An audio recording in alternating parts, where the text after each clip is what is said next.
Сәлем балалар, бүгін бізде сабақта қазақ тілі 3-ші сынып 30-шы сабақ.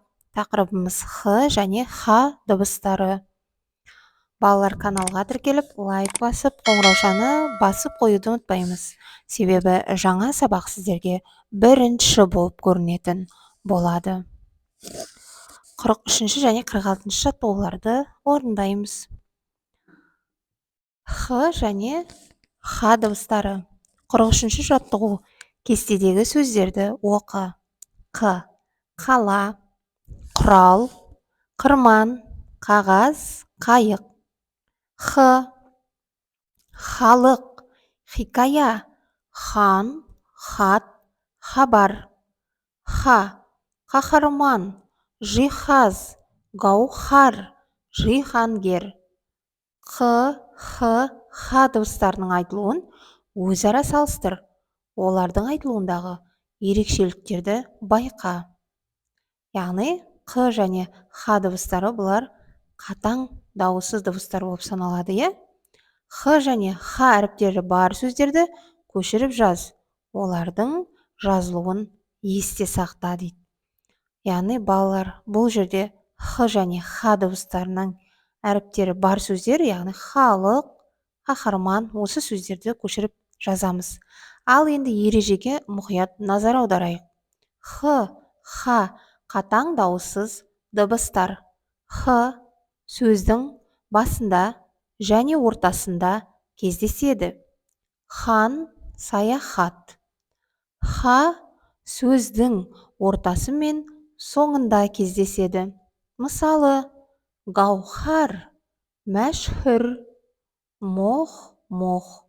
Яғни, жаңа айтып өткеніміздей балалар, Х және Х қатаң дауыссыз. 44-ші жаттығу. Мәтінді тыңда. Ізет. Сәбира әжей немересі Хадишамен көшеде келе жатқан. Алдарынан бір жас жігіт шыға келді. Сәбира әжей оны күтіп тұрды. Әже, өте беріңіз, деді жігіт. Жоқ, сен өт балам, жол сенікі. Жігіт өтіп кетті. Хадиша әжесіне ренжіді. Өзінен кіші жігітке жол берген несі? Әйел адам ер кісінің жолын кесіп өтпес болар. Қызым, ата бабадан қалған салт солай, деді әжей немересінің ойын сезгендей. Хадиша ойланып қалды. Жыл 12 ай кітабынан. Ал енді балалар, сұрақтарға назар аударайық. Мәтін неліктен ізет деп аталған деп ойлайсың? Өз ойларыңды айт. Өзіңнің үлкен адамдарға жол бермеген кезің болды ма? Ал балалар, мәтіннен жауаптарын бірге қарайық. Мәтіннің ізет деп аталу себебі әжесі кішкентай ер жігітке ізет көрсетіп жол берді. Екінші сұрақ. Өзімнен үлкен адамдарға жол бермеген кезім болмады. Үнемі үлкендерге жол беріп, ізет көрсетіп жүремін. Балалар, яғни үлкен кісілерге жол беру және ізет көрсету бұл біздің міндетіміз. Осыны есте сақтаймыз. Ал енді балалар, келесі жаттығуға назар аударайық. 45-ші жаттығу. Сөздерді көшіріп жаз. Жаһан, қаһарман, мархабат, халық, хоккей, хан талапай, қала, қырман және қағаз. Ал енді балалар, осы 45-ші жаттығуға берілген сөздерді көшіріп жазыңыздар, мұқият, әдемі және таза. Және сұрақтарға жауап берейік. Сөздердің мағынасын түсіндір. Түсініксіз сөздердің мағынасын түсіндірме сөздіктен біліп ал. Өзің қалаған сөздерді қатыстырып сөйлем құра.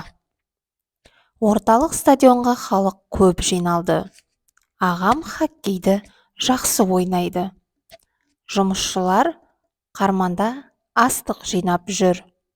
Мен тұратын қала көрікті әрі әдемі. Сыныптастарыммен хан талапай ойынын ойнадым. Яғни балалар осы сөйлемдерді өздеріңе көшіріп жазып алсаңыздар болады. Балалар, енді келесі тапсырмаға назар аударайық. 46-шы жаттығу. Көп нүктенің орнына керекті сөзді қойып, жаңа сөздер жаса. Яғни кеменің бір жағында хана деп жазып тұр. Ал енді кітапхана, асхана, дәріхана, қымызхана, шілдехана, аурухана. Бұл сөздердің мағынасын түсіндір. Кітапхана.